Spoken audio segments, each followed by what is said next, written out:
بسم اللہ الرحمن الرحیم۔ السلام علیکم۔ قصہ اللہ کے نبی حضرت الیاس علیہ السلام کا۔ حضرت الیاس علیہ السلام کی بعثت کے متعلق مفسرین اور مورخین کا اتفاق ہے کہ وہ شام کے باشندوں کی ہدایت کے لیے بھیجے گئے تھے۔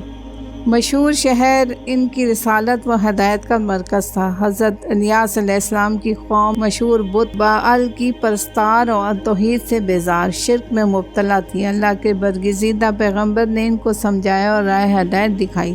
صنم پرستی اور کواکب پرستی کے خلاف واز کرتے ہوئے توحید خالص کی جانب دعوت دی۔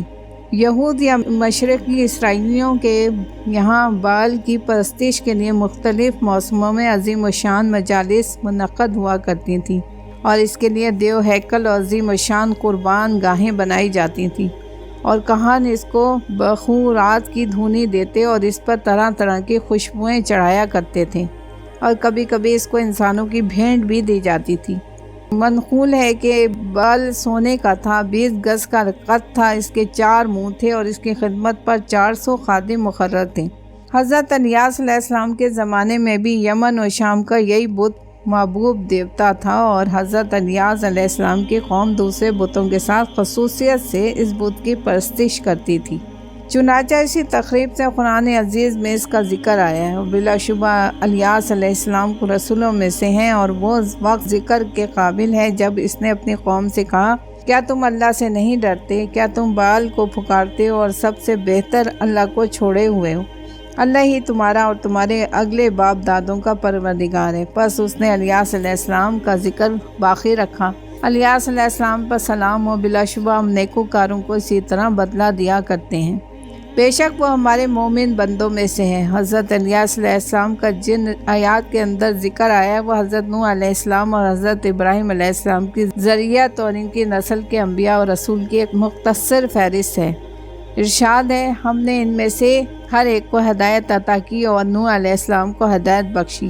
ان سے پہلے اور ابراہیم علیہ السلام کی نسل میں سے داؤد علیہ السلام، سلمان علیہ السلام، ایوب علیہ السلام، یوسف علیہ السلام، موسیٰ علیہ السلام اور ہارون علیہ السلام کو بھی یہی راہ دکھائی، اور ہم اس طرح نیک کرداروں کو نیکی کا بدلہ دیتے ہیں۔ اور زکریا علیہ السلام، یحییٰ علیہ السلام اور الیاس علیہ السلام کو بھی یہ سب صالح انسانوں میں سے تھے، اور اسماعیل علیہ السلام اور عیسیٰ علیہ السلام اور لوط علیہ السلام کو بھی، ان سب کو ہم نے دنیا والوں پر برتری دی تھی۔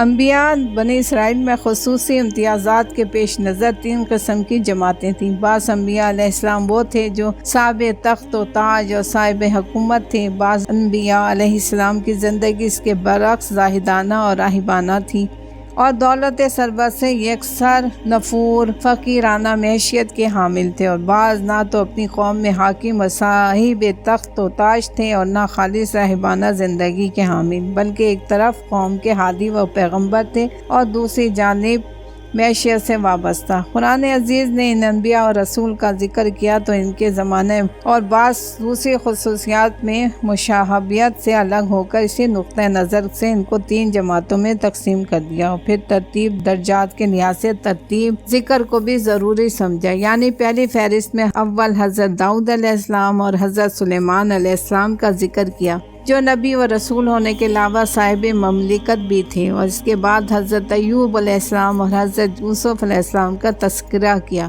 اگرچہ صاحب مملکت نہ تھے، مگر اول ذکر چھوٹی سی ریاست کے مالک تھے، اور ثانی ذکر حکومت مصر کے وزیر اور مختار کل تھے، اور اس کے بعد حضرت موسیٰ علیہ السلام اور حضرت ہارون علیہ السلام کا نام آیا، جو نہ بڑی حکومت کے مالک تھے اور نہ چھوٹی ریاست کے مالک یا کسی حکومت کے وزیر اور مختار کل، بلکہ اپنی قوم کے رسول و پیغمبر بھی تھے اور ان کے سردار بھی۔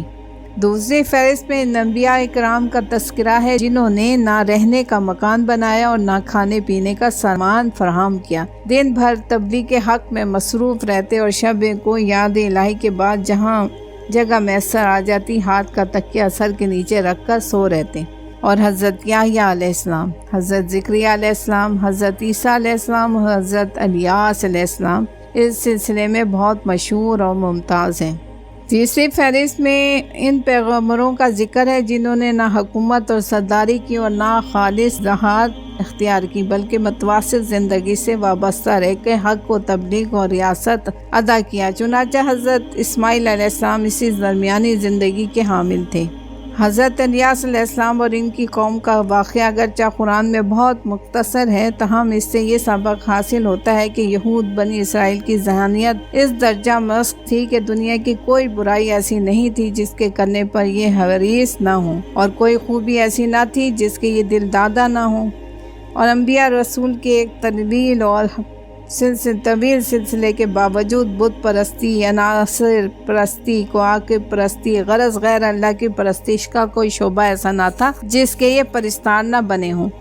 قرآن عزیز میں بنی اسرائیل سے متعلق ان واقعات میں جہاں ان کی بدبختی اور کنج روی پر روشنی پڑتی ہے، وہیں ہم کو یہ عبرت بھی حاصل ہوتی ہے کہ اب جبکہ انبیاء و رسول کا سلسلہ منقطع ہو چکا اور خاتم النبیین کی اور قرآن عزیز کے آخری پیغمبر نے اس سلسلے کو ختم کر دیا ہے، تو ہمارے لیے از بس ضروری ہے کہ بنی اسرائیل کی مسخ فطرت اور تباہ ذہنیت کے خلاف اللہ کے احکام کو مضبوطی سے پکڑیں اور ذیق سے کام لے کر ان کے خلاف ورزی کی جرات نہ کریں، گویا ہمارا شے و سپرد پر تسلیم ہو، انکار نہ ہو کہ اسلام کے یہی اور صرف یہی معنی ہیں۔